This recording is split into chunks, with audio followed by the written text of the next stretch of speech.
When I was a kid, my parents moved our family from Tacoma, Washington to Miami, Florida. And with all the change that brought, the one thing that stayed constant was the beach. I loved going to the beach with my family, playing with my brothers and making sandcastles. Remember sandcastles? We would work so hard for hours to get everything just right. But no matter how hard we worked or how perfect it looked, the tide would rise and the waves would roll in and wash our sandcastles away. As I grew older, I realized it's not just kids who are playing with sandcastles. Jesus told a story about a wise man who built his house on the rock and a foolish man who built his house on the sand. When the storm came, the wise man's house stood strong and the foolish man's house came crashing down. What's interesting to consider is that both the wise man and the foolish man had to face the storm. The reality of life is storms come. It's not a matter of if, it's a matter of when.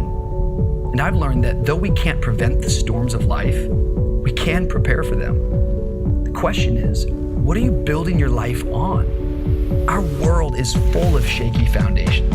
For some of us, we buy into the lie of this world. If we can have more, then we will be satisfied. Others of us become seduced by success. We become our own God. Whatever makes us happy is what we build our life on. Still, many try and make other people their foundation. We think, if I could just find the right spouse or the right boss, if I could just get their attention, affection, or approval, I would be complete. Yet people can't complete us. Or what about even religion? If I do the right things, then God will accept me. However, if I do the wrong things, will God reject me? Often the things we tend to build our life on, in and of themselves, are good things. But a good thing becomes a bad thing when we make it the foundational thing. These things are like sand, and a life built upon them won't stand.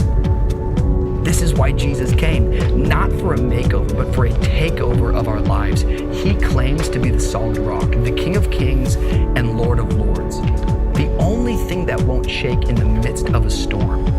And if Jesus is who he said he is, then the only thing worth building on is him. Are we building our lives on lasting foundations? Or are we just building sandcastles, calling ourselves kings?